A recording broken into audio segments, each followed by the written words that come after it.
The useful collective term "we" has enabled an ideological camouflage to be thrown over the reality of political life.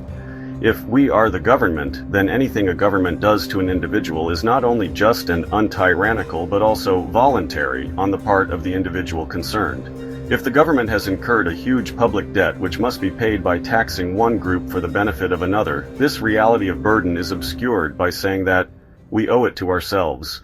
If the government conscripts a man or throws him into jail for dissident opinion, then he is doing it to himself, and therefore nothing untoward has occurred.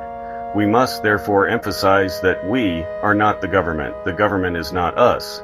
The government does not in any accurate sense represent the majority of the people, but even if it did, even if 70% of the people decided to murder the remaining 30%, this would still be murder and would not be voluntary suicide on the part of the slaughtered minority. No organicist metaphor, no irrelevant bromide that we are all part of one another must be permitted to obscure this basic fact.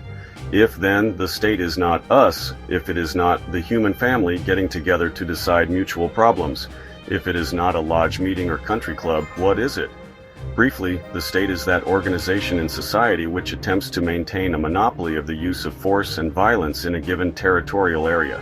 In particular, it is the only organization in society that obtains its revenue not by voluntary contribution or payment for services rendered, but by coercion, while other individuals or institutions obtain their income by production of goods and services, and by the peaceful and voluntary sale of these goods and services to others.